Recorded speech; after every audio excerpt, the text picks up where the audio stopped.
Hello and welcome to Hey, We Like Your Pod. It's Dawn here without my trusted partner, Matt Pickett. Hi, Matt, out there. Hope to see you in the chat, matey. It's so good to see you all tonight. Thanks for joining us live or on replay or on the podcast for our annual, I guess, ish. Semi-annual? Yeah. Semi-annual. Biannual, who knows? Whenever we get around to it, but it's the most important episode of the year, and that is our mental health check-in for football fans and everybody. So tonight with the gang, Steve Perhatch from Pickett Podcast and Jamie Cheesebutt, my adopted grandchild. How are you two? It's so good to see you. Jamie, how was your day? What are you doing? Where's my cat? Our cat is at home. Okay. I'm with my parents hanging out with their cat, Tommy. Yes. We just became friends because I play with him, so he knows when Auntie Jamie's home, it's playtime, so he loves me. And I'm just helping my with some stuff, so I'm here hanging out with her. Nice. Are we going to see Tommy on the visual part of the podcast tonight, maybe? No, I have the door closed, so he wouldn't. Okay. For some reason, Tosh, my daughter, my feline daughter, has not been making appearances. She used to pop in just for one quick cameo every time we did a podcast, but she stopped doing that. I'll see if I can wrangle her. But Steve, it's good to see you. How are you? We're doing good. We're me and the kids are going on vacation tomorrow, so we're excited. Going up to rented a refurbished barn up in Merrill, Wisconsin. So it's about 3 hours north of Milwaukee. It's got Murphy beds. It's got a pond. It's got a little bridge, wooded area, close enough to go to Noah's Ark. And then my childhood vacation spot is about 45 minutes away in Minocqua, Wisconsin. So I'm going to take them up there, show them some of the old haunts, and showed them the ice cream shop I used to go to as a kid that's still up there, and we're going to go there, and like the nickel and dime toy store. So I'm excited. It should be fun. It's been a long summer, so I'm glad to get a little break from work and everything. Yeah, that sounds idyllic. I was actually listening to a YouTube channel. I can't say what it is because I just honestly don't remember, all about Wisconsin history while I was getting myself together today. And I learned so many things that I didn't know, like names of towns that I've never heard of. So now I have to go look them all up. But Minocqua is one of our old spots too for vacations. We would go up to Sugar Camp Lake in Rhinelander. That was kind of frequent because my dad's friend owned it. And then let's see. Oh, just so many fun. I mean, our vacations growing up in Wisconsin were in Wisconsin, but we were way like down on southeast near Chicago. So going up north is what we would call it. Sure, of course. It was like a whole different world for us. Mm-hmm. It was, a little inland lake instead of big Lake Michigan because we lived on, right on the lake there. So it was really special. I have nothing but fond memories. That sounds great. Jamie, have you spent any time apart from in Green Bay, Wisconsin, watching the Packers? Have you spent any time like exploring other towns in Wisconsin? I went to Madison. Oh, nice. And I guess a little bit of where's that? Like where you land? I forget. I'm blanking. Milwaukee. Mm-hmm. Yeah, I checked out Lakefront Brewery while I was down there. Like some place down there, like some remote town when like Kate picked me up. We were like hanging out there for a little bit. But I've definitely loved to explore more out everywhere. Yeah. It's so huge and beautiful there. And then like I love the drive from Milwaukee to Green Bay. It's always a beautiful drive. Mm-hmm. There's a little bit, it's not that much slower, but you can go up along the lakefront and then over, right, Steve? Am I Yeah. correct? Instead Yeah, of there's a good way to drive right along the lake, and then they've got some good hiking areas around there too, some bluffs and stuff, which is really cool. So, yeah, it's a great area. I think last time we all got together for this show, Steve, you were really getting into hiking. It was kind of a newish thing. How's that been going? Not too bad. Not too bad. I still like to explore with the kids and then take the dog out when I don't have them. And so, just try to find new spots all the time. But there's still a couple of good ones that we like to go to. There's one down south side of Milwaukee called Seven Bridges, and just the expansive area. You can walk right down to the lake. There's a beach. You can walk super far, but like there's areas to climb and explore, and we carved our initials into a tree trunk, and that's off like this little path. So every time we go make sure it's still there and stuff. So yeah, I'm not doing it quite as much, I would say, but real life gets in the way of that stuff. But yeah, still like to do it. That's great. It's great therapy to be out in nature and exercise too. And with my last couple of years of health problems, that's really my being able to exercise and let off steam in that physical way has been curtailed dramatically. And I've had to find other ways to let off steam. So I cannot wait to be able to get back into that kind of thing, whatever it is, even if it's just walks. And I live in a great area. We all can find beautiful areas where we live. Okay. Everybody can. There's beautiful areas wherever we live. We just have to kind of find them, or it's maybe just a matter of the way we see things, right? But getting out and smelling the grass, touching grass, as Matt likes to say, and smelling the roses is highly recommended for mental health. So I want to talk to you guys, and I'm going to talk to you also about maybe what have you learned since we talked last about taking care of your mental health, and not just how to take care of your mental health when your team loses. That is important, though. That's another thing I want to talk about. I did a bunch of research, not a bunch, but I did a little bit of research on how certain NFL players are leading the movement and the awareness of mental health, because as players, they are dealing with a whole different thing, and then they bring their whole lives and histories with them. And so that's kind of an interesting topic. I don't know if we'll get to it tonight, but I also want to talk about some of the things I learned. But who wants to get us started, Jamie or Steve? Ladies first. Jamie, Sure. What have you learned since we talked? Maybe just pick one topic at a time. Okay. You've learned a lot because I've been in touch with you. Like in the last year, right? What I've learned about taking care of my mental health. Well, since we talked last time publicly, yeah. Yes. Definitely, I've been leaning into a lot of my faith. I've been going to church and really connecting with that community and learning about community and how important community is, which is really crazy for me because I've really dealt with a lot with like isolation. That's kind of my default when I don't feel well. I tend to isolate and like not talk to people. I'm trying to be better at reaching out and talking to people and being a better friend, because I really feel like I haven't been a good friend. And people have been so gracious that they really understanding. They're very understanding with me, that they know that I'm not good at reaching out and they still reach out. And then when I do finally, I find myself always like apologizing to people, like, I'm sorry I went ghost again. Like I constantly apologize because I know that I don't reach out as much as I should. Although I miss people, it doesn't mean that I don't miss and love my friends. I still struggle with reaching out, but I'm working on it. And I really found value in community for sure, and helping support me with mental health, because I think we're created to be communal humans. Like we were made to be with each other and need each other. And that was never my mindset. I was like really antisocial and I kind of hated people. But my mentality definitely has changed over the last year.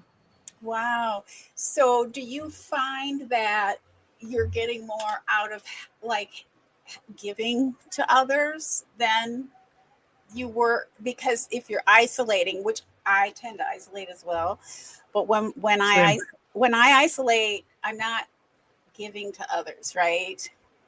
And so are you feeling um, the lift you get when you help somebody else or make somebody else's day?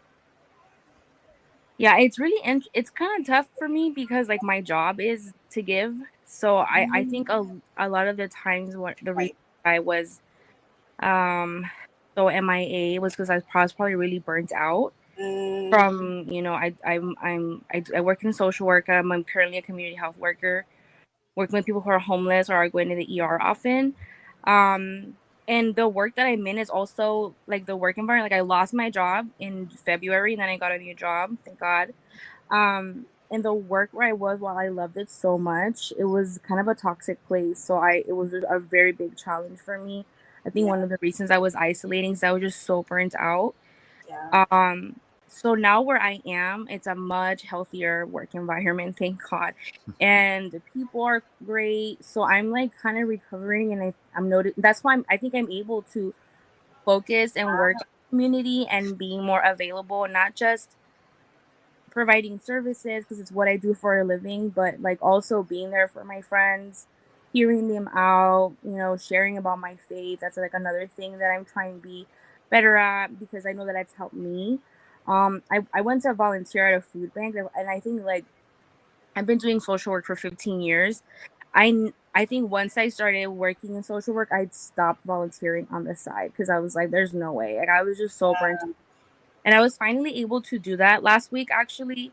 And I loved it. It was great, just interacting with other people, helping people. And I wasn't even like in the front with people. I was like in the back, Right. just like carrying boxes and like talking to other people like that were all there volunteering. And it was a really great experience. And I was very proud of myself for putting myself out there. And I wasn't directly helping people. I was like indirectly kind of helping, just like preparing the boxes, and that felt really, really great to be able to do that. That's fantastic. Yeah, we don't always have to be the out there, the ones actually, serving up the meals Hey, or give yourself a little credit there. You definitely were helping. You a were just hundred. because you didn't, yeah, just because you didn't scoop the food or whatever. Like that's still, you took your time and energy That's right. and were able to go help other people, which is awesome. Yeah, because it really takes it takes a lot of people to put an effort, whatever effort like that you were talking about, together, right?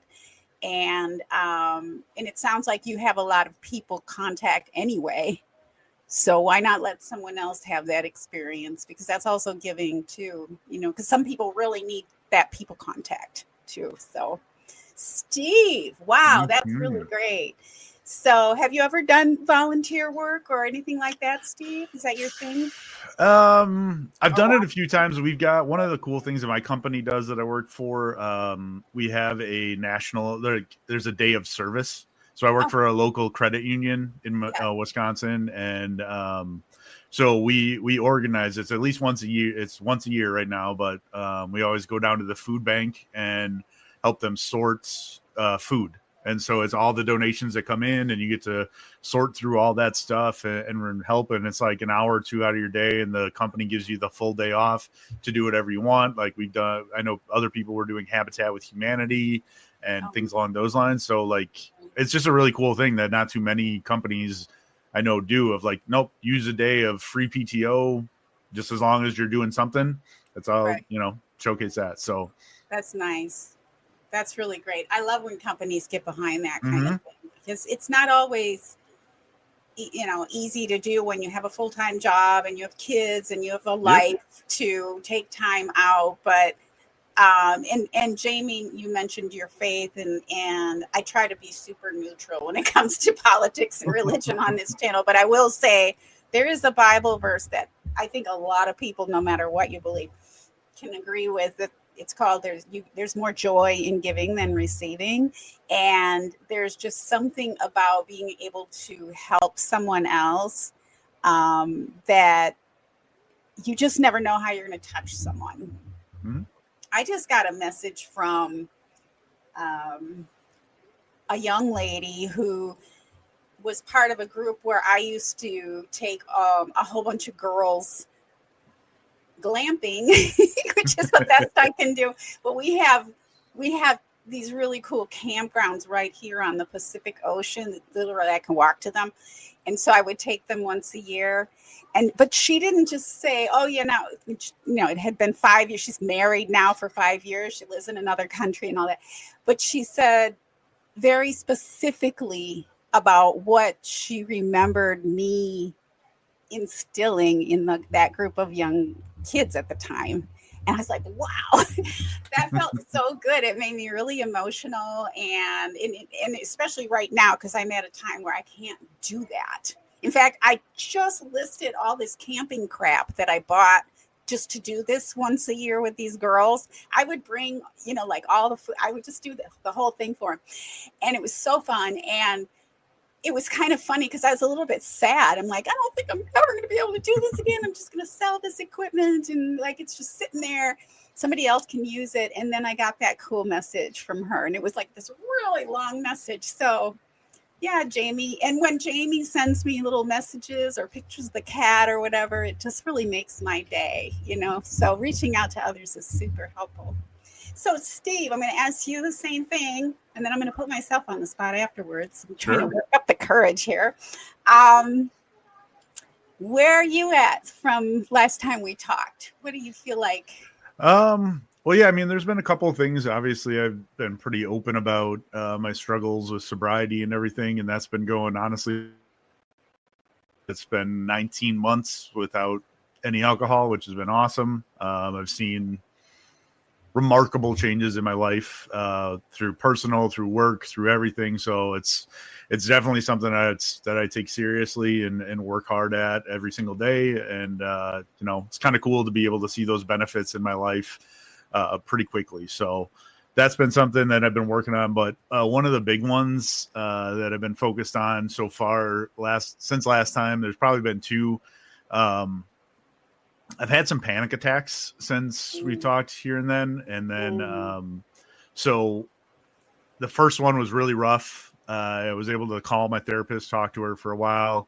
She gave me some good advice on how to kind of combat that in the future. And when I start to recognize those things, what I can do. So it was really cool because since that first one, I've had probably about 3 other times where I can recognize when it's happening. I understand, like, all of a sudden I start to feel wildly uncomfortable. Like my whole body feels tight, and I'm like, what is going on? And so, I got some recently, like within the last week, I got some pretty rough news about my mom and her health. And I had the kids that night, and all of a sudden, like, they're sitting on me watching TV, and I just felt it come on, and I'm like, oh no. Yeah. And so, I'll drop it in the chat after, but there's a really cool album that you can download. It's called Brain Spotting, but you have to have like big over-the-ear headphones is ideal, and then a place where you can just sit and breathe. And so I was doing some of the breathing techniques, but it's this music that works both sides of your brain, so you can hear it through the headphones going back and forth, working the left and the right. And about 10 minutes doing that, and I was able to kind of calm myself and all right, like I can deal with this in a little while. Like, I got to get the kids to bed, I got to do that, I got to process after. But so yeah, that's been one of the things of just that self identity of like, okay, I know what's happening to me, I know how to control this. Like, that's been really big for me, where previously in the past, like, you never had a panic attack before, and then all of a sudden it just hits you and you're freaking out because you have no idea what's going on with your body. It's scary.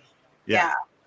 So that's been big. And then the other thing that, I think it kind of talks a little bit about what Jamie said too, but for me, it's been like identifying self-care and kind of understanding myself more and understanding like the things that I need, where I've got a very client facing job, and I'm normally you wouldn't believe this, but I'm very introverted. And might be a little bit of a shtick for the Pack-A-Day podcast that I play up here and there. Yeah.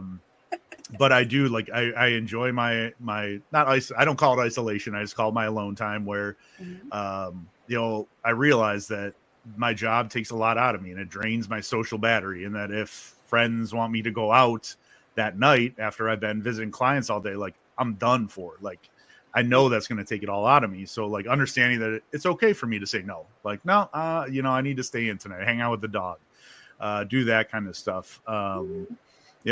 Same type of situations when I've got the kids and I've got to make sure that I'm still taking care of me, because if I don't take care of me, then I'm a mess. And then taking care of two kids as a mess is just a struggle. So, it's all that kind of stuff of understanding yourself, understanding the things that you need, and being okay with like, no, I got to take care of me first before I can worry about anything else or anybody else. So, right. What do they say? Put the oxygen mask on yourself before, first, especially before helping children, right? That's hard to do because you want to help them right away. Oh, yeah. And you could pass out and then you're no good to anybody. Wow. Jamie, have you ever had a panic attack, a full-blown panic attack? Do you know what that is? Oh yeah. Oh, you have. I used to have a panic attack disorders, and I used to say I had because thankfully, like, it's managed. Now I think a lot of it was because I had undiagnosed and unmanaged ADHD. Once I got my ADHD under control, right. A lot of my anxiety and depression got better. I'm very familiar with panic attacks, and I did similar when I had my panic attack. My routine, because it happened all the time to me, so I already knew what was going on. Self-awareness really helps because it helps you not from freaking out. So I knew to take my meds first of all, because I did have emergency meds when I had panic attacks, and then I would put on binaural beats or isochronic tones, which I think is what you're talking about, Stephen. Where I always, every time that I had a panic attack, I had to put them on with my noise canceling headphones, and it really, really helped me in trying to like calm myself down. It worked every single time. So I'm very familiar with that. Thankfully, I'm not dealing with those anymore. Maybe it's like situational now. Like when my mom got sick early 2 months ago, she got really, really severely sick. And I was experiencing anxiety again. I didn't get a panic attack, but I had really bad anxiety, and it was really tough. And I almost got there to that point, but thankfully, like I said, relying on my faith has been really, really helpful. It helped me not go over the edge like how it used to be. Just kind of relying on the thought that I don't have to take that all on my own shoulders, but that I can put that burden on someone else, like a higher power, like God, like Jesus. For me, that's been really, really crucial. It's not like the case for everybody, maybe somebody that doesn't believe in a higher power, that might not be the case. That's why these like practical tools are so helpful. Yeah, or a different higher power, for sure. Well, I think I've mentioned in a previous episode at least once when I had PTSD because of what happened when I was a child. I'm a victim of a serious crime, and but I didn't know I had PTSD, and it wasn't full blown. I guess I don't know what to call it, and it wasn't. I was high functioning until I wasn't, and it was sudden. And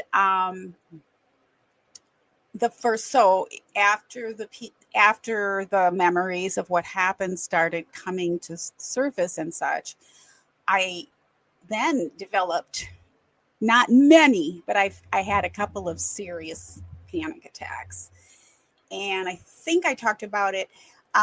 One I specifically remembered, same thing as you, Steve. I contacted my psychologist right away, and I was like, oh, what do I do? I thought I was dying. I didn't think I was going to live. It was so, I couldn't breathe. I felt like I wanted to crawl out of my skin. Yeah. For me, I thought I was going to die. I didn't think I was going to live through it. And so I had medication, but I never took it because I didn't think I needed it. Like, I had medication because I'm super claustrophobic, also probably from what happened to me. Maybe I just am. I don't know. But So if I have to have an MRI, I can hardly talk about I just said it right now. And I'm like, oh, I am so bad with those. And I have to have lots of them. I just had one a few weeks ago, so I have to be medicated. Anyway, so I had that on hand because at the time I was dealing with something where I might have to have one like spur of the moment. And she's like, take that pill. I'll stay on the phone with you. And she said, find something to do. So even if you don't have the medication, find something to do that's, I can't remember how she described it. So basically, I had moved at that time. And so I had some things I needed to do. And I said, okay, so I have this collection of antique buttons because I was a fashion designer and that's just something I collected. And so I had all these antique buttons and the box got dropped during the move. And so they were all mixed up. And so I sat on the floor and I just sort of sorted through the buttons and put them the way I wanted them. It took hours. And I was on the phone with her. I took the medicine. And the next thing I knew, I was like, oh, I'm breathing. I'm not going to die. It was just like the craziest thing. I think I'm pretty sure that was the first time I had a full blown panic attack. I think I was having some partial ones before that, like how you described. Well, not that yours are partial, but I'm just saying I had that weird stuff going on, but where I was just like jumping out of my skin for no reason. But I will never, ever forget that. But just sorting through those dumb buttons, and I still have that box of buttons. I don't think I'll ever get rid of them just in case. Like just in case, yeah. Yeah. It's like a safety blanket. But I would say, like, if I didn't have the buttons, I would like, how you can just reorganize your sock drawer or your makeup or your whatever. You can always reorganize something, but it was sort of like that. It was like just something. And I think the idea of organizing and taking control too, now that I think about it, might have also helped in my situation. Yeah, that's called something. It's called grounding. It's a grounding technique. You have to do something that's physical, tactical. Yes. With touch, because it distracts you from your symptoms. It's a distraction technique. Right. It could be with ice. It could be with sour candy, orange juice, like a bowl of water with ice is a good one. And tiny rock that you can rub. A tiny rock that you can rub. So these grounding techniques are like a tool that people with panic disorders can rely on. These are very, very, very helpful. So I love that because your mind was distracted from your symptoms and you were focused on organizing it. Not only did it give you a sense of control, because at that time you feel out of control and you do feel like you're dying. That physically, you're not only having a mental, kind of freak out, but physiologically you're also experiencing that. And so when you pay attention to those symptoms, it makes it worse. But when your attention's taken away from that, you can and then it starts going away because your focus is not on that. So it's just a very powerful tool. Yeah, thank you. Yeah, for sure. Because I thought I couldn't breathe and I thought I was dying. That's all I can say. I thought maybe not a heart attack because you would have pain then. I don't know what I said to her, but I was just like, I'm going to die. I don't know what's going on with me. And she said, you are having a panic attack. And I was like, oh, okay. Still doesn't make it better. But there is no way. I have tried everything and I'm old enough and I've had enough MRIs to know and gone, elevators too. It's like, I'm using the stairs. I'm sorry. I don't care how many floors I have to walk but like I have an elevator at my apartment building. And if I have to carry something up like groceries or whatever, I put the stuff on the elevator and I use it like a dumb waiter and I walk up the stairs and then I come in. It's like, I'm not going on that elevator unless I'm like, absolutely have to. Especially. So anyway, there is not, I still to this day, and I've given up. I have succumbed to my weakness that I'm just going to have to be medicated for MRIs for the rest of my life. I'm not even going to fight it anymore because I've tried and I'm like in there, like hyperventilating and shaking, which screws up the imaging. And then you have to do it over. I literally was unable to breathe and I was like drooling one time. I And I'm like, oh, get me out of here. I need more medicine because I hadn't taken enough. So now I just take like the full dose. I don't try to be brave because it's just something with my claustrophobia, for whatever reason that I have to do. I can't stand it. So you got to take care of yourself, right? Yeah, it's taking care of ourselves. And hello, Exotic. I wasn't wearing my glasses, so I totally screwed up my comment to you. Welcome. Exotic Prairie says, my heart went into AFib in January, likely from years of taking amphetamine from doctors in the beginning, than other things. So yeah, so that made you feel panic. That's probably how a panic attack feels, right? You're feeling like your heart is rushing, and yeah, and my heart's perfectly fine. Like I had no problem. So yeah, so for me, let's see, where am I? I think I talked, you guys maybe tell me, did I ever talk to you on this show about how I started watching trials on YouTube and I felt it was therapeutic? Did I get into that at all? I feel like we did that. I think that was the second one that you talked about that a little bit. Okay. Because there was a trial that was going on that you had no clue. Yeah. And okay, so I'm also realizing more about like, why do I do it? Why am I interested in it? Like all of a sudden, because I still to this day, just like MRIs, I won't watch the news. I won't, especially local news. I will stay away from the political. I can't handle all of it. I just don't. It's not that I can't handle it. It's like I don't want it. It's like it can overwhelm you. Like it's why bother? The volume, there's a story like every single day. Right. Yeah. And that's probably, Jamie, why you cut out social media, which I want to talk about. And then, but at the same time, there's a trial coming up here in January that's local, and I'm actually going to go to the courthouse if I can, help, with my health and everything, and sit in there and watch as much of the trial as I can. And I realized why this.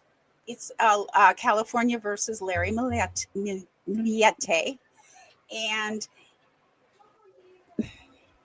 I realized why this case is so important to me. It's the way I found out about it. It was local, so it was all over YouTube and such. And they were asking for people to help with the search party for Maya Millette, right? And it was the search, and it took me a while to realize, why am I so affected by this? I was just like, I'm upset about this. This is bothering me. Well, it's because with the crime that happened to me and then ultimately happened to another little girl when I was just real young, like 11 at that point. When she went missing, there was a search party. There were 1,000 locals, right? And so I started thinking, it's like, yeah, because I do avoid the news. I do avoid a lot. But when especially a female goes missing and it's local and there's a search party, or it doesn't even have to be local. There were 2 kids up in Idaho that were missing for a long time, for months. And I was glued. Like I had to know, were they going to find them? And so then I realized, it's because of what happened to me that those really catch me in a different way. And it's not bad. It's not a bad thing. I'm not judging myself. It's like, okay, I'm interested in the outcome. I'm interested in something positive that can come from this, at least justice for the family, for the survivors, or maybe even finding the person. Because once in a while, somebody will be found. And that's just I just get so happy. It's crazy how attached I can get. But so I'll be attending that. That's a big step for me. If I can, I'm not going to push myself. And then certainly because of my suppression, I can't be around too many people too much. And courthouses are notoriously germy. So I don't know. We'll see how I do. I'll have to wear a mask and not touch anything. But so I thought that was really interesting that I sort of went my whole life and didn't realize over the years how when something would happen where somebody would be missing, and a lot of times they're national news, like everybody hears about it, right? That how it affects me. And so I thought that was like a really big realization for me, I guess, and kind of felt good in a way to know why I was all of a sudden interested in this kind of thing, because it's just kind of weird that for years I wouldn't want to hear anything about any crime. I would freak out if I would hear any news about any crime. And now I'm like watching trials. So, but it's therapeutic in a way because there's like an answer. And I think also for me personally, because I was, gosh, how old was I? I was over 50 years old when I realized that the guy who was stalking me tried to kill me, tried to kidnap me first. And I always thought he was trying to kill me because he tried to run me over. I thought he was still out there. And so I was always looking over my shoulder. So it was until after I found out via like finally like having my mind just have a meltdown and like it was like knocking at the door and I felt safe, I guess, that then it's like, oh, okay. Now it's like, okay, now it's safe because he's still in prison. He's still there. He's still alive and in prison and he's not getting out. And that's how it should be for people like that. And people like that do exist. It wasn't my imagination. It wasn't somebody else, which is what my mom told me, thinking that I would feel better about it, which I didn't. Like, where's this guy? There's somebody else like that? Oh my God. You know, how many more do I have to look for over my shoulder? So I don't know. Does that make sense? It was very like a light bulb went off in a way. Well, several light bulbs have gone off. Yeah, I mean, I think that makes plenty of sense for the fact that, like, hey, you know, I think one of the things I realized too is like you can push things down for a long time. Like you have that ability. Like you can compartmentalize, you can do whatever you got to do, but at some point, your brain needs to like, rectify these things and make sense of it all and understand it. And so maybe it was eventually it was just your brain was like, all right, it's time to deal with this. Like it's been holding you back forever. Like it's been on your mind forever in the back, always running, always keeping you kind of, you know, at bay. And so now it was time. And it's wonderful that you found something that helps you along the way. Yeah. And I found out the truth about what happened. And then the last thing I'm going to say is on my thing is, I think it's the last thing I can't, don't hold me to that, but is a couple of years, the last time I attended the parole hearing, because now I'm involved in the parole process of this person who is a convicted murderer. The last time, and I don't know if we talked about this, but I met the family of the little girl that he got after me. Okay. And so that's really great because they're wonderful. And I feel like they're kind of like part of my world now. And they gave me, and it was in 2023, because I had to look at the email the other day. They gave me the entire transcript of the entire trial, because when I went back, when I realized what was going on, I did all my detective work, and that was therapeutic. And I found what I could find, but I only got bits and pieces. And it was a real gift. But it wasn't until a couple weeks ago that I realized, okay, now I'm going to read it, because I've had it sitting there. It's like, oh, I wasn't ready, right? And so now I'm actually going to read that trial. I think I'm going to read it. I think I'm going to do it on YouTube, either as a video or a live in sections, because that way I'm not reading it alone. And also because it'll be there. I'll redact some of the names and such, but it'll be there, and I can either revisit it or whatever, but I think it'll be easier to have it out there. I feel like it's like a purging in a way, instead of just sitting by myself and reading it, or sitting with someone and reading it. I just feel like that's going to be. And then also, I think there's a little bit of value for me in even if I don't use his name, in like exposing what happened, what he did, and the process, because I wasn't able as a kid. First of all, now that I think about this, I wanted to attend the trial. My mom's like, "You're not going anywhere near that courthouse." As it turned out, and I probably shared this before, there were like death threats. The guy had to wear, this was, back in the day, like in the ancient time when I was a child, he had to wear bulletproof vests. His lawyer had to. They had death threats. So they ended up moving the trial to Madison, which we were just discussing. They had to change a venue, which is unusual, but it was for good reason, because he was hated by the community after all of that.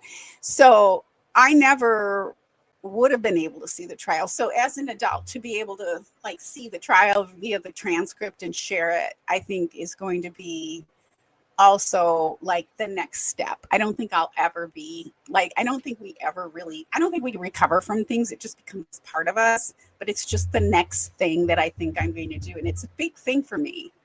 And it was only recently that I'm like, I got to get that transcript out. What do I want to do with it? It's like, I just, even when he sent it, just, I didn't even want to touch with my computer, like tap on it. Like, it's so disgusting to me. Like, it's so big, And so just to have the strength recently to click it, to download it, to save it in a folder, it was like, wow, it took me 2 years to do that. Isn't that crazy? And it's just a document, but it has so much weight. So that's my big steps recently. And what do you guys get from all of that? Does that help you in any way? Like, to know that? I really think it points to the resilience of humanity. Like, you are figuring out how to deal with this in your own way. No one's telling you. You're walking through that, but in life, day by day, week by week, month by month. And I think it speaks to your resilience, to just the way that you're a survivor. It's just how you are overcoming. You're an overcomer. It just speaks to your strength. To me, is what I see, is what I hear from what you're saying. That's interesting. I was also thinking about being a survivor. That's a really interesting thing you say. Exotic Prairie says about me, I never forgot about Crystal Rogers when others did. She was also someone who didn't even, she's never been found, but she didn't even get a trial. But finally her boyfriend, the father of her own, one of her children, has been convicted, and that was just about a month ago. His sentencing is this week, I think, actually. But yeah, thank you, Exotic. See, I forgot about that. It's like, that was really important to me, but there has still search parties for her and stuff. So that's interesting, Jamie, because the reason I asked what you guys take, because it's really important to me. I was thinking about survival. So I was thinking about this. It's like, what choice, for me personally, what choice do I have?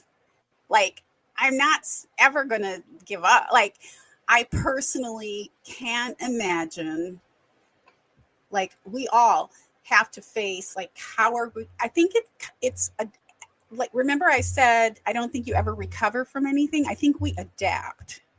So how well we adapt and maybe accept things is how, we survive, right? Or not. Like, some people can't, some people don't. Some people actually leave this world on their own, purposely, which is horrifying and sad because you just to get to that point. But how do you define survival? Like, right? Is it just adapting and accepting? Is that what you would call survive? What do you think? I think it's going to be different for everyone. It's going to look different for everyone where, you found some tools that helped you along the way of like this court stuff helped you, in a different way than a traditional therapy would, figuring out ways like, small stuff like self-care is a big one of taking care of yourself. And that like, this is just a way for you to do it. So yeah, I mean, surviving is one thing, but adaptability is a huge thing of being able to understand like, yeah, this horrific thing happened to me years and years ago or whenever it happened, but you're able to almost finally figure out a way to kind of take control. And I think that's a really big thing I've learned too with going to AA and doing those things about I wanted all the control in the world back when I was drinking. Like that was, I needed to have that. And once you kind of let that go a little bit and understand there are things that are going to be out of your control that you cannot you just don't have a say in. Like you didn't have a say that he found you and wanted you.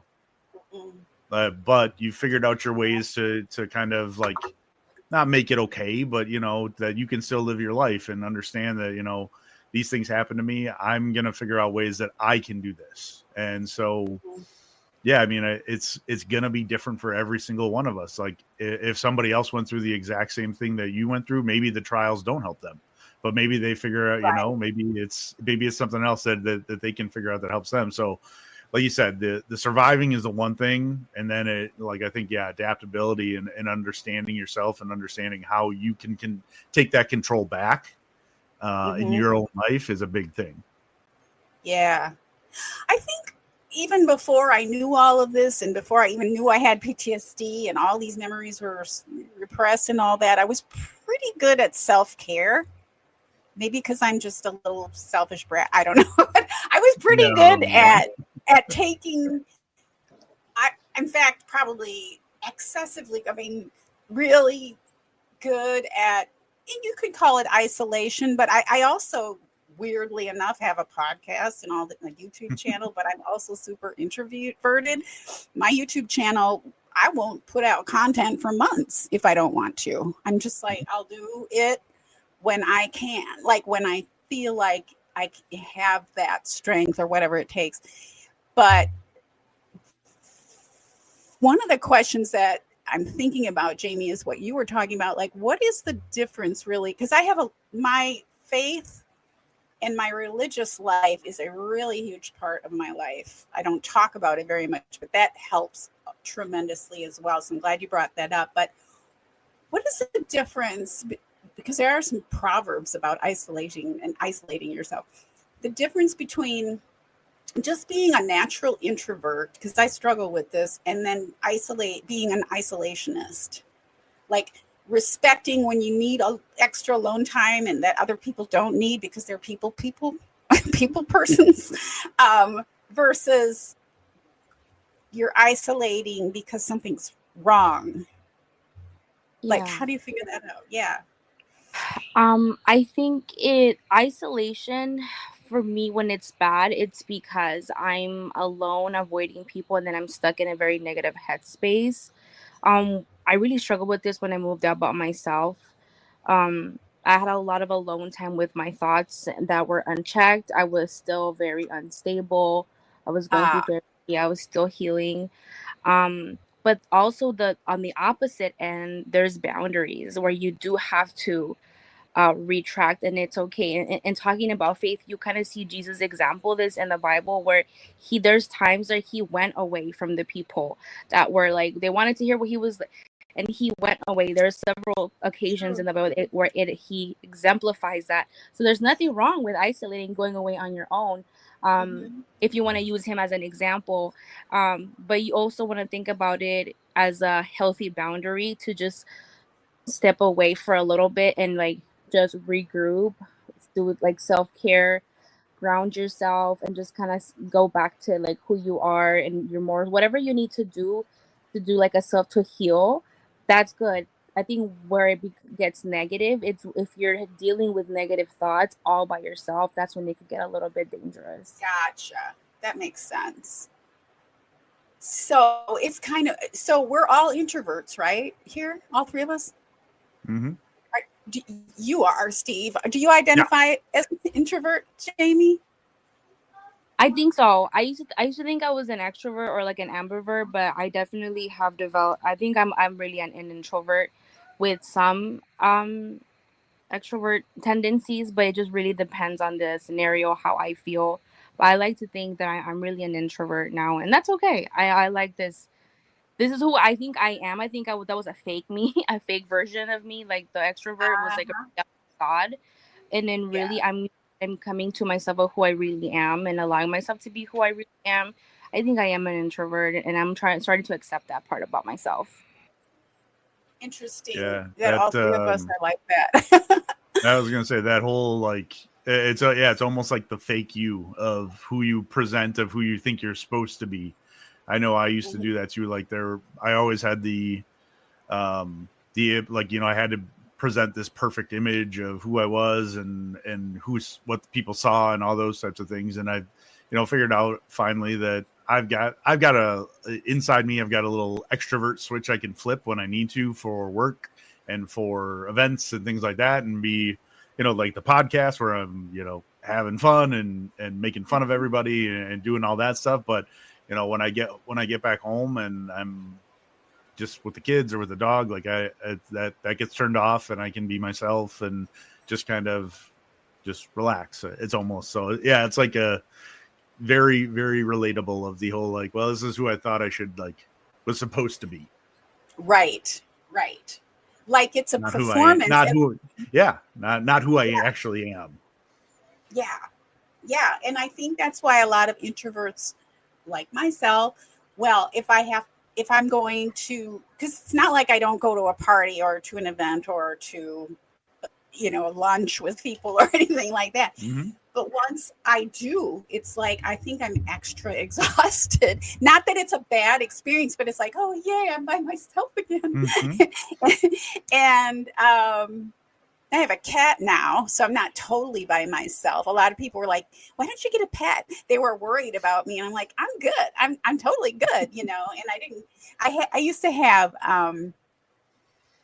Scottish deerhounds. They were giant. It's a giant breed, and they take a lot of extra stuff because you've got to take them out like to the country where they can run loose, because they're almost like a greyhound but bigger, so they need to really extend and run. You could just walking them isn't enough anyway. And then for years I didn't have any, and those days are over, you know, because I sold my home and it's like I'm in an apartment now. It's not practical really to have a cat, and I'm not a little dog person because of the yappiness. I don't want somebody talking to me all the time. So I finally got a kitten, and now she's a cat. And I don't really feel like what everyone was saying was true. Like, oh, we don't want you to be lonely. I wasn't lonely. It's not like, but I enjoy her, right? I'm enjoying her here with me. It's just kind of funny. How about the cat, Jamie? I don't know. Did you adopt the cat? Last time we had a show together, us three. Steve, do you remember that Jamie? I think you had just moved. I think you had just moved, and then there was potential for. I think there was a potential of a new cat. Okay, just gotten one. Yeah, tell everybody about the new your son, Jamie. My son. Yes, my son Moon. My son talks a lot, by the way. He's not quite like regular cats. He's a talker. I think it's the Siamese mix in him. He loves to talk a little too much. I'm like, shut up sometimes. But I love him to death. Where to even start with that? Okay, I 1000% was lonely. I was struggling with loneliness. But again, I was mentally unstable when I moved out. I thought moving up on myself would fix me. But there was just a lot of stuff that I was really still dealing with. So I really was struggling with loneliness. And he really did help me. I was also struggling with some pretty dark thoughts at the time. And I remember that the last time that I had a dark thought was me coming out of the bathroom and seeing him, and I completely forgot what I was just thinking about. And then I just didn't have to, because when I was taking care of something else with someone else now, and that really helped kind of take the attention away from me and what I was feeling, what I was thinking, because now my focus was to take care of him. And that was like the last time when after seeing him and he was there, and I'm like, okay, now I have to take care of him. Now it's not just about me and what I'm dealing with. Like, I gotta keep him alive. And he was super instrumental. He is my emotional support animal. Like, I have a doctor's letter for him. And he truly saved my life. He was like the start of my healing journey with him. And he really helped me be alone, being okay with being alone while I was working with my other stuff. It means that he was like a band-aid, or that he healed me completely. But it was kind of the start. And I still deal with loneliness from time to time, actually. It's something that I'm gonna probably have to deal with for I don't know. It's something that I'm still kind of working through, why I still feel I struggle with loneliness at times. So it's so important for me to lean into community, and it's something that's like a in this season of my life, that's a common theme that maybe God is kind of pointing out to me, like to lead into community, because I struggle so much with loneliness. Although Moon helps, I love him, but I think I still sometimes miss being around humans, and which is why there's been so many opportunities for me to be around humans and be okay doing that, because I am an introvert and I'm accepted that. But it's also okay to be around people, because I think we do need people. I'm starting to understand that I need people around me, and it's okay. And I'm so grateful for Dawn, because you've been there in my isolation. When I didn't want to talk to anybody, I was in my avoiding people, because I deal with a lot of avoidance as well. Dawn, you're always checking on me, and even I will go missing, and I'm always like, sorry, I haven't checked in, and you've never like made me feel bad about that. You've always been supportive, and I really, really appreciate that. Trust me, like when you kind of go into the isolations, that you feel a lot of guilt, and when you come back out and you have people that are zero judgment and they just love you, it just really makes a big difference. Oh, I'm glad. I'm really glad. And for those who don't know the backstory, Moon was my Pepe LaFleur. So I got this cat for Tosh, and they got along great. That wasn't the problem, but Tosh developed a health problem. So Pepe the vet's like, you can't have another cat right now. And I was devastated. And so Pepe had to go back to his foster home, which was a loving home, but not ideal, because she had 20 cats. And I reached out after a couple of months, I think it was. I was like, hey, Jamie, do you think you're ready for your cat now? Because I knew she was thinking about getting a cat, but I knew she didn't, she had just moved in and all that. And I sent her a picture, right? Didn't I send you a picture of him? He is just he's a black cat with long hair, but he has light blue eyes. He's stunning, and he's just tiny and cute. He's got a great personality, so I could vouch for him. I knew he would be great. He was a little bit bossy with Dosh, which I think might be part of why she had a tummy problem. But yeah, so then Jamie said, I think I'm ready. And then it was a lot. It was a lot to get. I forgot about all this. This is like just all this happens. Yeah. So you have had him for a year. It was in April, right? I actually got him 2023, April 2023, because all my passwords are with him 2023. Oh, I know. Sorry. I mean, I guess you might have some new passwords now. But that's how I remember. Because that's how I remember. It's 2023. But yeah, so it's been like 2 years, I think. I don't know. I don't know. I have a really bad sense of time. But he's been there for a minute now.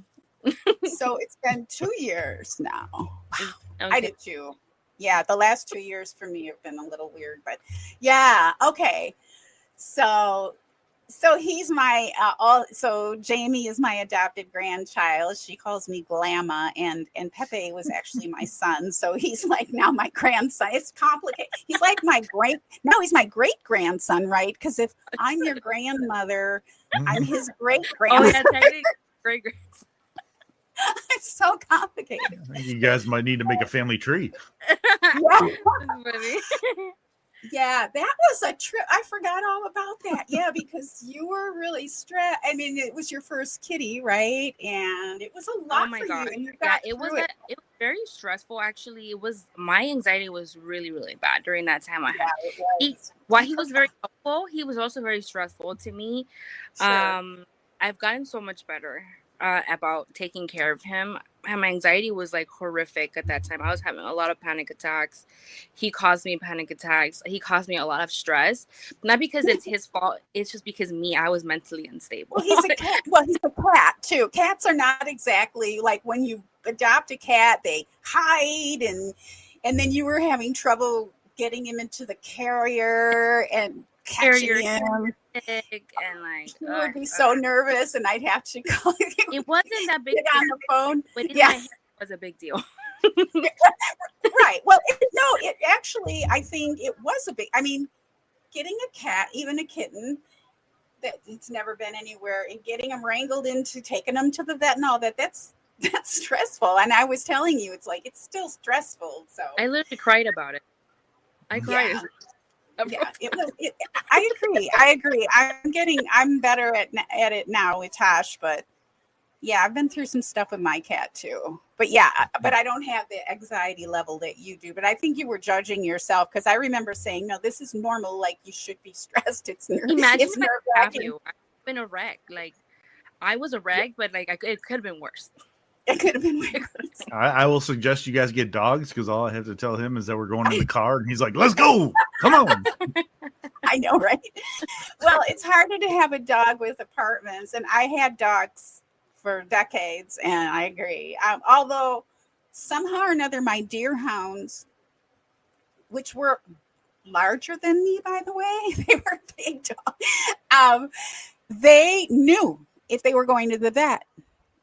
Oh my God, they were like cats going to the vet. And like I'd sit in and oh my God, it was awful. It was like having a giant cat to go to the vet. And even after they got in the car, especially the last one, she would just shake in the waiting room. She just shook, like I thought she'd die of just like total, talk about a panic attack. That dog would have panic attacks. And how did she know? Like, how did she know she was going to the vet? I never said it out loud. I was very careful. I don't know. Dogs are pretty smart, but they can be therapeutic, but they are work for sure. But you made it through, which is a big accomplishment, Jamie. You did it. You're a good mom. I always tell Jamie, you're such a good mommy. Well, now I just grab and throw him in the carrier and like, let's go. Yeah, now you're like, I'm a pro now. She would have to call me. Okay, he's in. Okay. Then she gets him in the carrier, and then I'd be on the phone the whole time at the vet. So I could hear what the vet was. Oh my God, I forgot about all that. So that tells people that even with severe anxiety, right? You made it through all of that. And now you have this beautiful cat, and you have this great relationship with them. Right? So you did it. Yeah, and it was helpful. I know at the time Jamie had, and so this might help somebody, I don't know, because that's what this show is about, right? At the time, it was Jamie's first apartment, right? And you didn't have a landlord who necessarily allowed a pet. He said no pets. Oh yeah, so he was a no pet policy there. We had to get the lawyer. We had to get the lawyer, which is what you do, and you get somebody to write an emotional support animal letter. At least in California, I don't know, it's different state by state. You have to check your laws, but he really was emotional support for Jamie. It wasn't fake, and So we went through all of that too. Jamie had a lot of anxiety about dealing with her landlord, and you still do from time to time. We just talked about something a couple months ago. You had to have your mom stay with you for a little while because she wasn't well. And you're like, I'm going to call my landlord and make sure it's okay. And I'm like, no. Hold on. How did you end up handling that? I didn't talk to him. Yeah, no, it's fine. It was fine. They're never home. So what do you think is it about you where you want approval for all? Like, do you feel that you're not entitled to these things, or what is it that that makes you feel like just to have your mom stay with you for a week or whatever, that you felt like you had to call your landlord and get approval and all that jazz? What is that about? Something I've always struggled with. I think it's probably because of the way that I was raised. Kind of a very sheltered. I didn't really have a lot of autonomy. My boundaries weren't really respected. It's kind of part of the culture. The Hispanic culture can be like that. Kind of a little bit of a toxic environment growing up with my family, and I still deal with a lot of those things.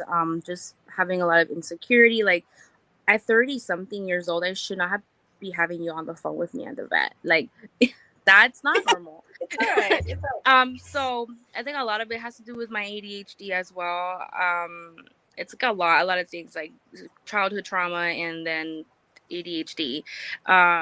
But I'm just grateful that I had you, and I'm learning little by little I think moving out was really important for me because it's really helping me to become more independent. I had a very codependent kind of personality. I was very codependent around people, and I don't know what the psychological reasoning for codependence, and I think it's linked to trauma, to be honest. Still figuring that out. I'm not in therapy right now currently. I'm only taking my medication, and then I meet with my ADHD behavioral coach. But I think I probably need to go back to therapy. I feel okay, but I feel like there's still some things I need to go back from my childhood. I think I never ever even dealt with my trauma. I just kind of been it's just there unchecked, to be honest. Do you think it creeps up sometimes? Yeah. Sorry to interrupt you. I just had a thought. Do you think that I was just thinking about the landlord stuff. Do you think any of it?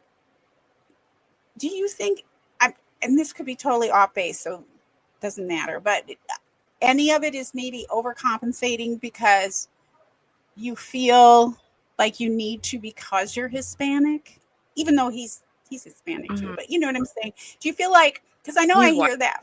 His girl, he's white. Okay. So I don't know if that's something. I hear that from people who are. I think so because my dad has the same anxiety. He's like, let's not ruffle the feathers of anyone. Right. Like I think I probably get that from my father, because he's like that, and I'm like, it's okay. It's our literal right. We have rights to do this. Everyone else says it. Like I think that's what you tell me. Like, no, this is not. I had to tell you. I know, like, right. It's still rooted in anxiety for me. It's still physically. I think I still have anxious thinking, and there's like a root of anxiety still there that I still deal with. That's what a lot of that stuff, why that happens, or I have those thoughts, or I have those struggles, and then I need reassurance, is because I'm more overthinking it, and it's causing a lot of internal anxiety. My thoughts are very anxious. I'm like, what if? Or I think it's linked with maybe like an inferiority complex, and again, I think it has a lot to do with the way my upbringing. Okay. Well, I just wonder because sometimes I think about like Steve and I, like we have white privilege. Like there's a lot of things that I just do, and it's like, if you have a problem with it, that's your problem. Like I'm pretty confident about a lot of things. I mean, I don't go out of my way to do things. I try to do things that are correct and all that, but there's just things where I'll push.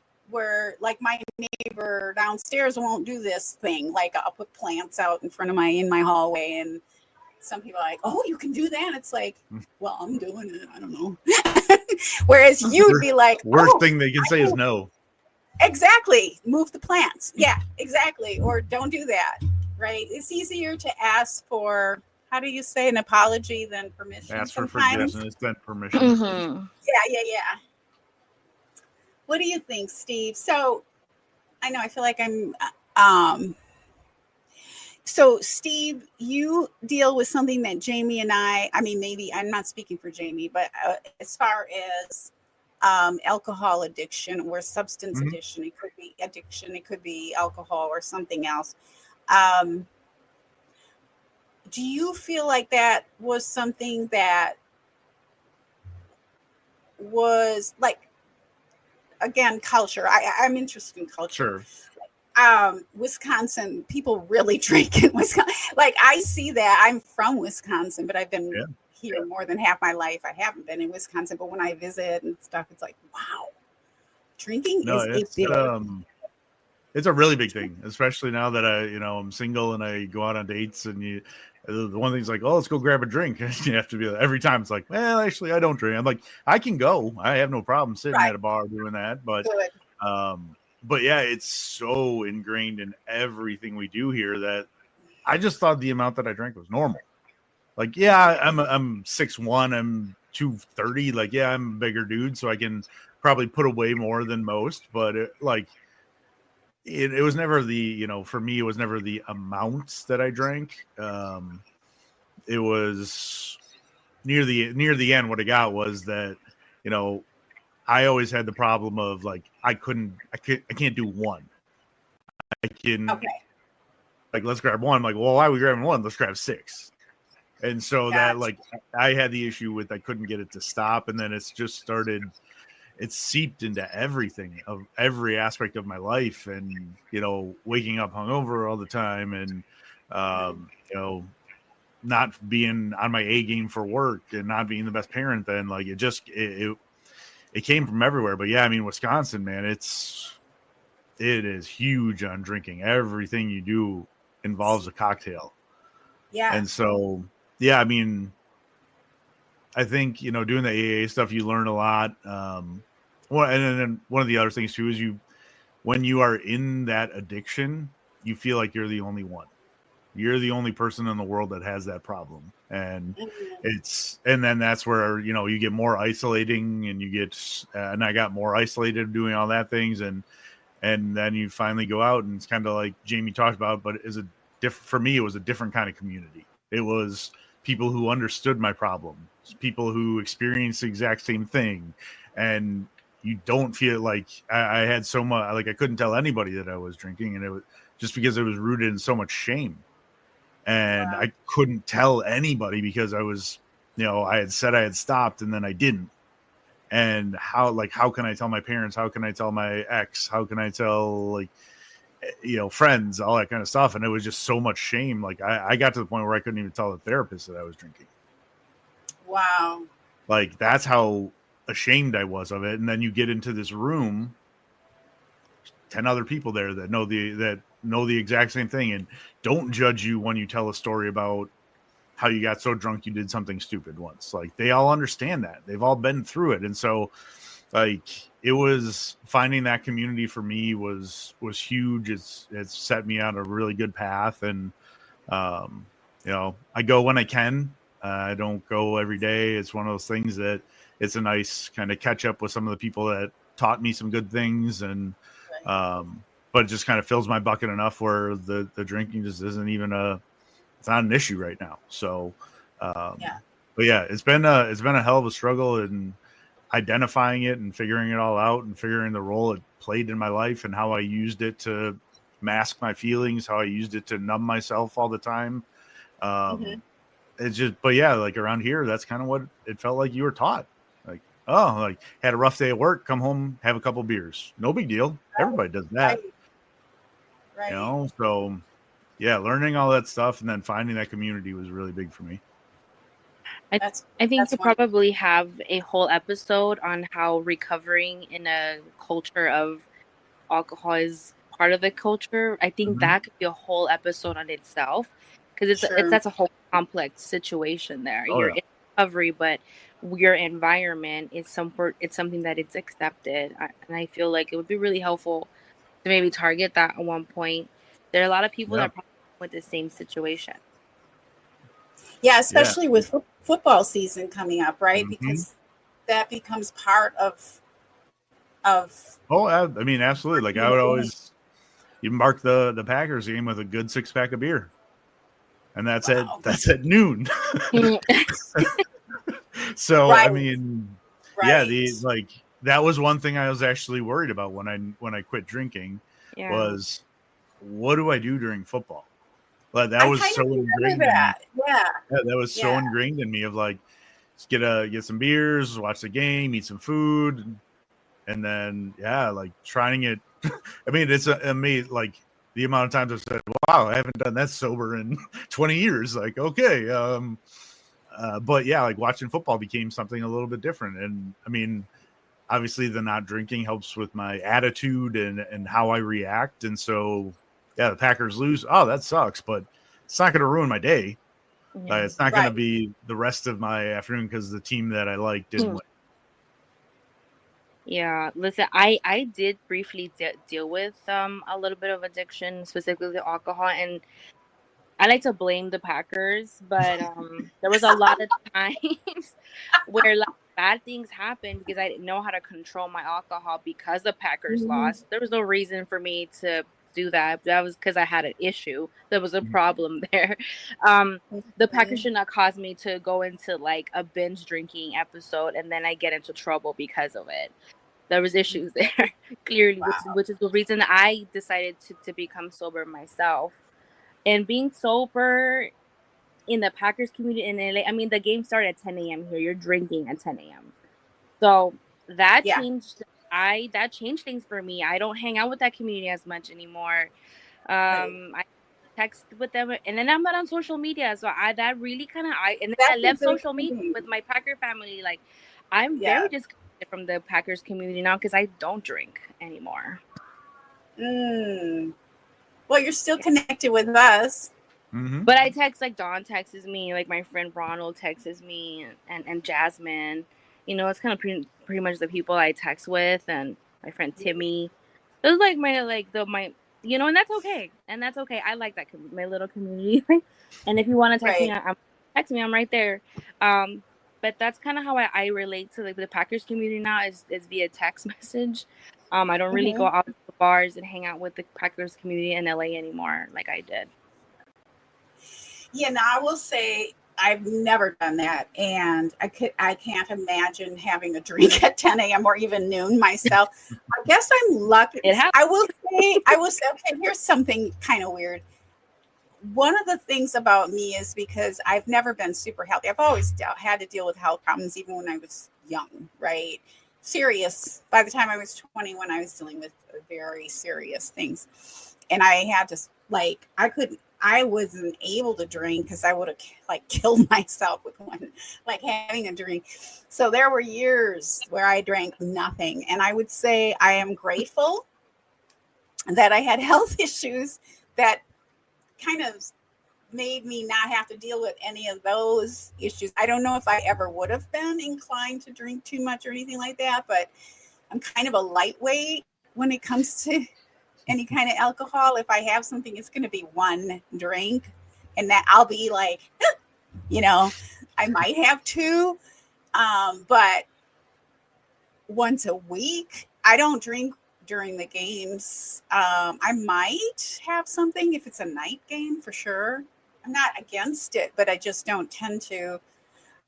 Probably too, because I'm usually watching it by myself. Because I have to focus. Like it's like I don't want people talking to me during the game. But that's interesting.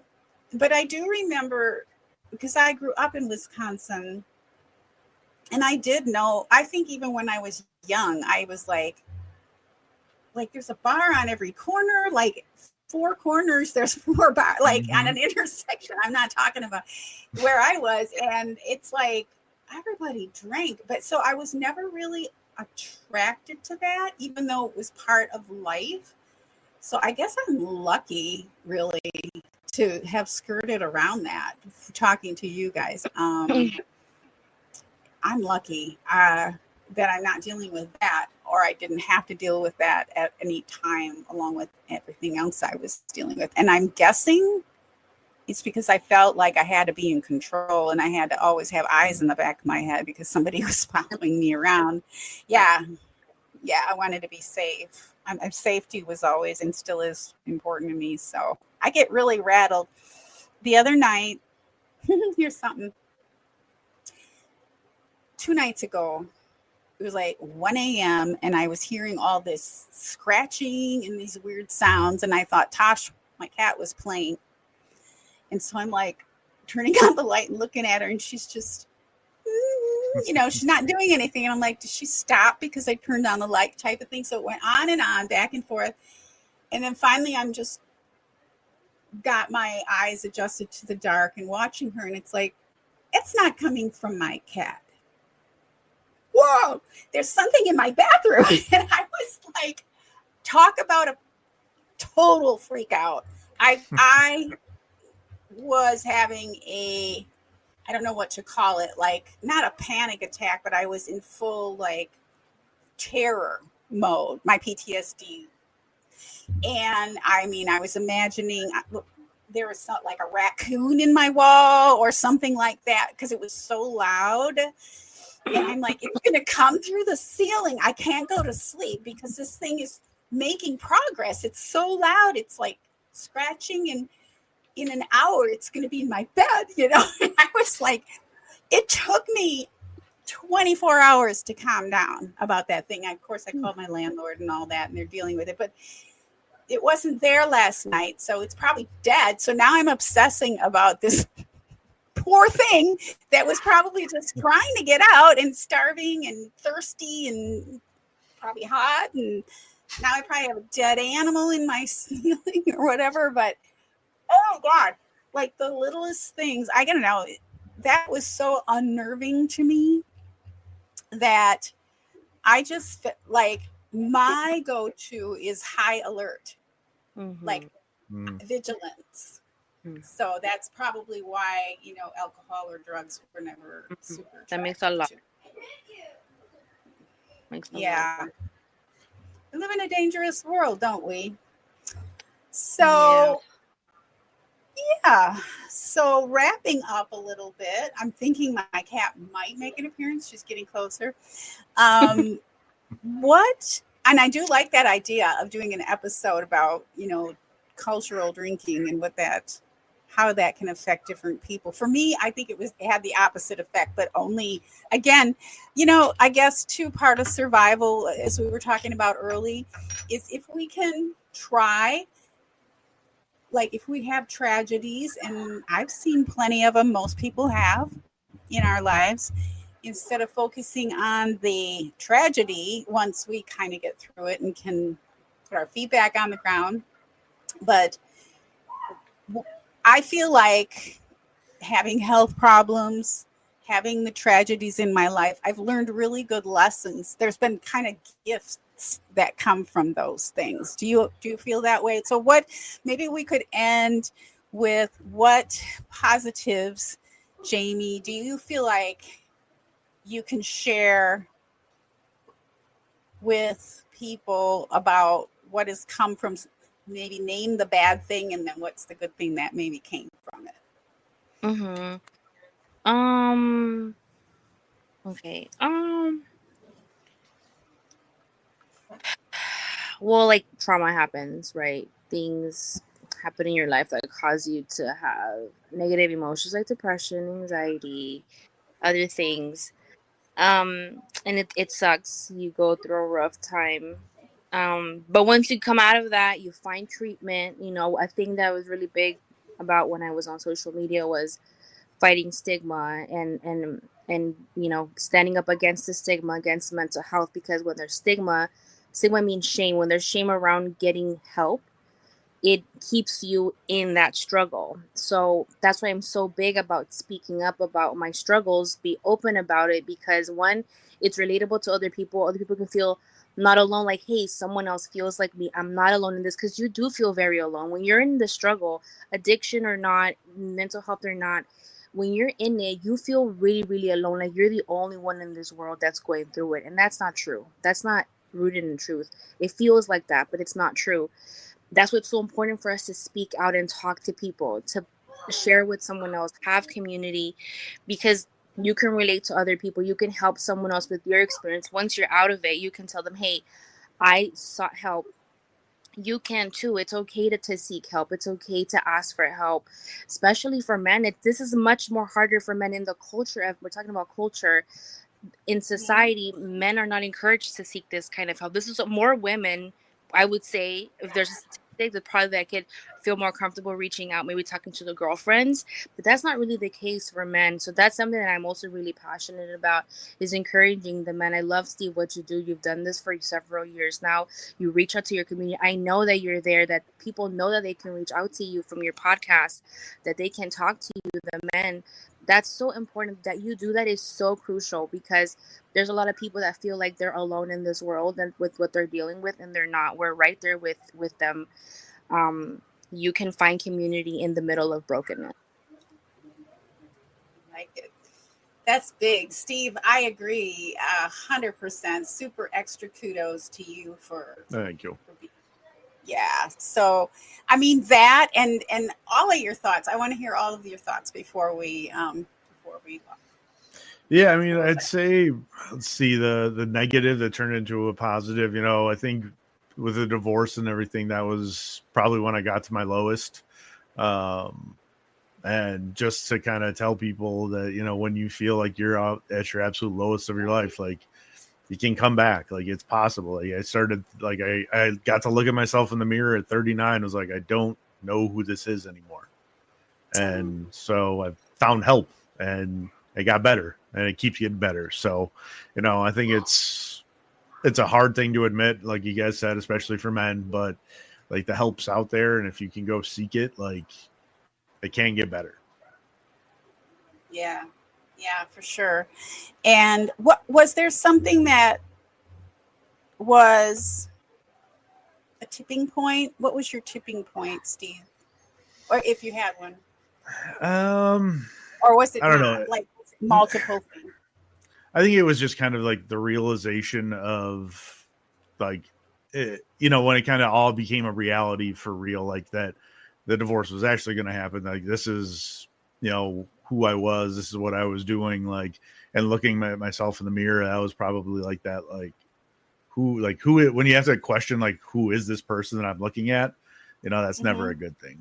So, yeah, when it all kind of came to a head, and everything happened, and yeah, it was tough. It was one of those, still remember where I was, what I looked like I can still remember all of it. So yeah, well, that means that was it. Yeah, that's funny. You know, I don't know if I've ever mentioned this to either of you, but I was married when I was in Wisconsin. I was pretty young. I got married too young, but and I kind of had a similar situation with him, where it was just like the drinking it, and I don't know why I didn't notice it prior to marrying the guy, but it actually escalated. He got involved in other things with substances and whatnot, and it just was like, this is too much for me.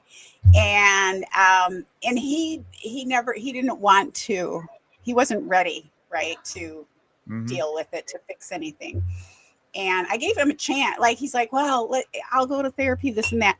And then he didn't. And so I ended the marriage, and years and years, like, we didn't stay in touch at all. I think I've spoken to him 3 times in decades, right? And there were necessary reasons. And the last time I spoke to him, he said, you know, you did the right thing. I've never changed. And it's really sad, because it's like, well, first of all, I know it. Thank you. But I said that. I'm like, thanks, I know. But he said, but I do. It's like, God, it's a Wisconsin thing. It's a culture. I don't know if I should say Wisconsin. I'm sure there are other places like this. No, I think that's a fair statement. Yeah. And I feel sad for him because he's got a new wife. He remarried and had, I think they adopted a couple of kids and whatnot. And it's like, that's really sad that you haven't grown at all. And you chose not to grow and you realized it. Like, that's crazy to me. That's the definition of insanity. But it's really sad. And so when I think about that and I think about what you did, it just, you're precious, Steve. And I do really applaud how, and if you're listening to this on replay or on the podcast or wherever you're listening, Steve, you can say it for yourself, but Steve always says, hey, call me, text me, message me on social media, whatever. I'm there for you if you are feeling low. Please don't do anything silly and make things worse for yourself. Reach out to somebody who is reaching their hand out to you. So, Steve, however you want to say that. Oh, yeah, know. Absolutely. If you got my number, text me. But find me on social media. My DMs are always open. Sometimes it just helps to talk to somebody who has no stake in your life and doesn't know the backstories, and you just need to vent. So, I've had several people reach out from time to time of, this is going on. I'm like, man, that sucks. And hearing from somebody else say, oh, yeah, that does suck. That's a crappy situation. I'm sorry to hear that. Like, sometimes that's all they need. Mm-hmm. Yeah. Or maybe they need resources. And Jamie, you're pretty good with providing resources. And Steve, you've in the past, you've shared a lot of different resources, like the one you were just talking about when we started, on how to deal with certain things and techniques that, you've used in the past. Even if you don't need them now, you still have those tools in your toolbox to share with others. And I think that's really cool. So as introverted as we are, I think all of us are the type of people who are there for others privately if need be. So, certainly reach out. And and for men especially, reach out to Steve, because it's not easy to be a guy. I have no idea what it's like, but it's a whole different world. So, man. So I'm so glad. It takes strength to do what Steve is doing. Seeking help it's not of the weak. It's of people who are strong. And I really commend you for the months that you have in sobriety. That is a huge, huge accomplishment. I hope that you feel very proud of yourself, because I am. Thank you. Yeah. And one of the things you said, Steve, too, was, how did you say it? I caught it. Now, I didn't write it down or anything, but it's not like it's over. It's going to be continuous, right? Oh, yeah. Once you've had issues. Yeah. No, I mean, it's a weird thing. Like, you kind of think, like, because, the word alcoholics, it's a tough one to hear if you're not, like, if you are one, you're kind of like, nah, it's fine. I get it. But it's one of those weird things where, like, I haven't had a drink in 19 months and I'm an alcoholic.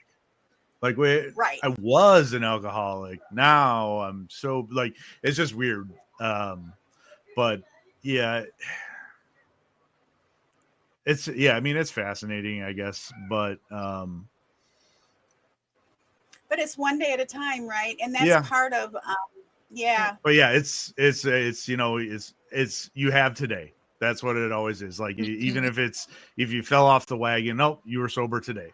That's another step in the right direction. Right. Steve, do you think it was pretty much all culture, or do you think that I feel like some people just have more likelihood, like from. So I would say, some of it's cultural for sure. I mean, going to college in Wisconsin, like Thursday, Friday, Saturday night, you're going out to parties. That's what you're doing. And then when you're 21, you're going to the bars and having fun. Like, that's what everybody did. And so, I mean, I think it's part of that. I mean, I think there's other factors. There's genetics that run into it. Like, my parents weren't, but both sides of grandparents were alcoholics.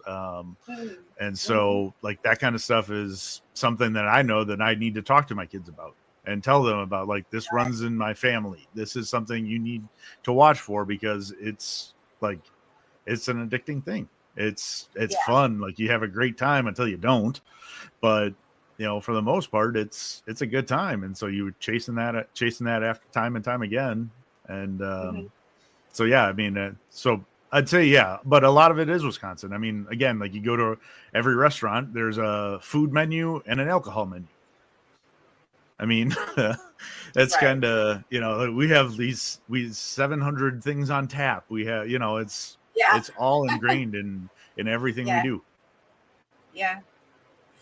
I know too and so what I'm going to leave with too is with people who have had health problems, had lots of surgeries, which like I have had lots and lots of like and when you have that, usually you need a lot of pain medication while you're in the hospital and sometimes when you get home, and a lot of people have a hard time getting off of that. That's thankfully never been a problem for me either. That's why I asked you, because I think it's just genetic. Like I don't have that. Or maybe it's like I said earlier, I feel like I have to be controlled. So I'm not gonna, take a bunch of things I don't need to take if I have pain, sure. But I do know that there are a lot of people who struggle with other substances, especially after they've been hospitalized or something like that too. So that's another form of addiction that, at least where I am, there's a lot of help for that kind of thing. I mean, doctors recognize it. They talk about it. It's not hidden. They talk about, and there's a lot of alternatives to pain management too, in terms of breathing exercises and psychological support and whatnot, physical therapy, that kind of thing. But there's also a lot of, like, there are pain management clinics now that are not, that don't use pain medicine. So there's just so much now that there wasn't even 20 years ago, right, Jamie? And you're in that field. So, so if you need help. Right, go ahead. Just if you need help with something like that, make sure you talk to your doctor. And there are resources. Yeah. Yeah, and recently I learned, actually, I don't know if you know this, but for those that are claustrophobic and have to get MRIs, they do have claustrophobic friendly clinics or specialists that have open MRI for people who do have issues with that. I didn't know about that. I just recently learned that because I have to know about like stuff. And there are locations that are friendly for those people who do experience claustrophobia. And now they have MRIs are open so that you don't have to be in a space. So just those resources are out there. Don't be afraid to ask for it. Hey, I struggle with it. Is there an alternative? Is there something else that I could do because I deal with this and it's okay? Right. That's true. I had a scheduled MRI. It was a double MRI, so it means I was in there longer. And same thing. It's like, oh, you're claustrophobic. We'll make sure to schedule it on the open. For me, it doesn't help because I can just do a CAT scan and have a panic attack because it looks like an MRI because, I'm just like so out of control. But that's my only thing. So I'm not too worried about it. They just... whatever. I don't use elevators. That's just not, if I have to use an elevator, I'll do it. But I'm like, I'll do breathing and all that. But true. And talk to your doctors about it, especially if you have a tendency to have trouble with addiction or something like that. And you don't want to be taking something. That's a really super good point. I'm glad you brought that up for sure. There's a lot of alternatives, I've heard of people not getting anesthesia. Like they can do, I can't imagine it, but they can do, I've heard of it. Like they can do all kinds of,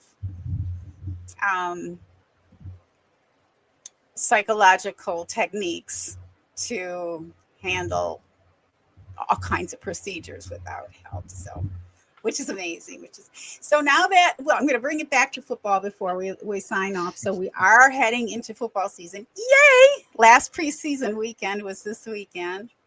So in 2 weeks we'll all be, well, actually less than 2 weeks because it starts with Thursday night football, right? And then we'll have Friday.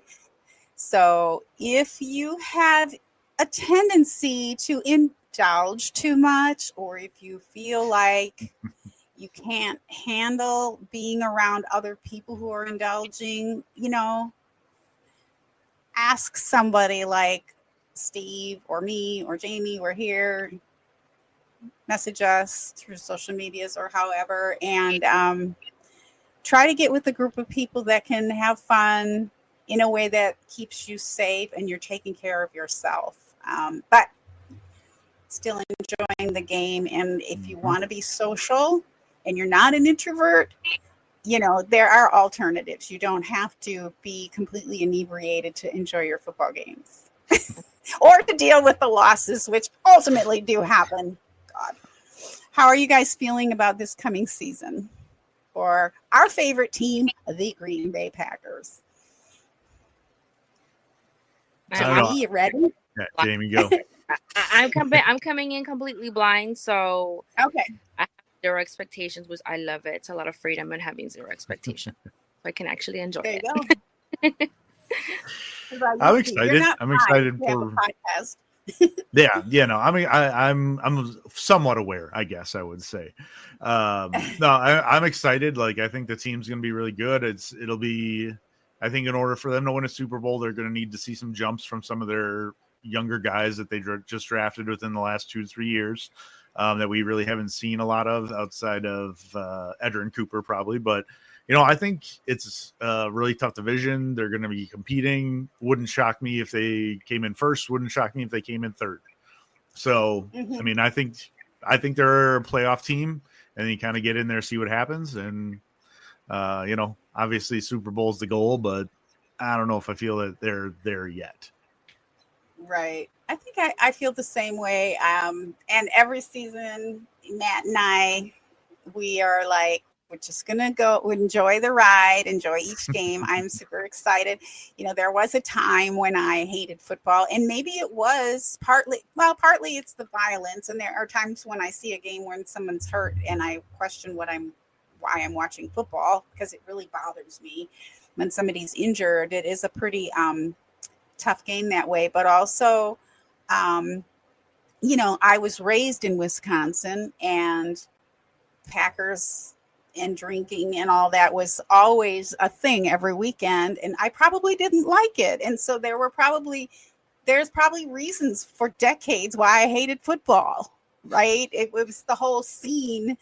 But I really, what I mean to say is I really enjoy the sport now, and to not have, I of course it's the Green Bay Packers, so we expect a Super Bowl or at least an appearance.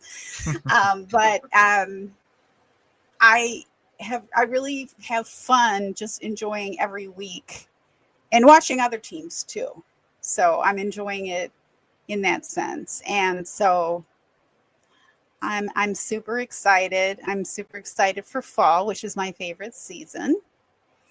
And here where I live, September and sometimes October is really the hottest months of the year. But it's not super hot by me, but we are having a heat wave, so it's like 77, I think, this coming week. It's going to be the high, and it just feels really hot to me. But I'm looking forward to winter. Winter where it's 70 again. I'm just so hot. Is it hot by you, Jamie? It's really hot.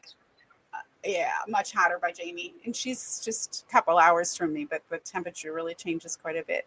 How do you feel about winter, Steve? Do you still hike and do sporty, outdoor things in the winter? Oh no, I will be fully indoors when it is winter. Okay. I'll go out with the kids and stuff and do sledding and tubing and stuff like that, build a snowman, whatever. But yeah, I'm not like a big winter sports guy. I don't know. I'll hunker down with my PlayStation and my dog. Oh, really? Oh, yeah. Well, when I was in Wisconsin, I enjoyed cross country skiing because it's flat where I was, and so not hill. I never was a downhill skier fan, but I liked it because you would get hot really fast. Like, you weren't cold. People would tell me that. It took me a while to try it, and then it's like, yeah, God, I'm really not cold at all because it's such hard work. So I wish I could do that again someday, maybe. I don't know. I like cross country skiing. Have you ever tried that, Steve? Not once in my life. I think you'd like it. If you like hiking, I think you'd like it. How old are your kids? My daughter is 10 and my son is 7. And they are, if you've heard them in the background, they're playing Minecraft with each other and having the time of their lives. All right. Well, let's wrap her up and bring her home. I'll be back on Thursday with Matt for our regular scheduled program. We've taken a lot of time off this year because of my health, and he's got some personal things going on, but it's mostly been because of my health, to be honest. I'll take the blame. So I'm looking forward to coming back, and with our Hey, We Like Your Football podcast will be every week on Thursday. And our first guest is going to be the Andy Herman. So that'll be in a week from Thursday, right before the first game. So it's going to be Wednesday. So right before the opener. So I'm super excited about that. So tell him I said hi. Numbers me. Okay, Jamie. Okay, we'll do. Any final thoughts before we wrap her up? Go Pack Go. Go Pack Go. I really enjoyed seeing you guys again. Thank you for doing this. And for anybody who's listening, hopefully it was helpful to you. Awkward for us at times. Certainly for me. It's been really weird for me to open up about some of the things that I've opened up about. But every time I do it, I'm happy. And I usually get a lot of messages privately. So I know it's helpful. So I appreciate you guys doing this with me and look forward to seeing you again soon. Bye for now. Good. Okay.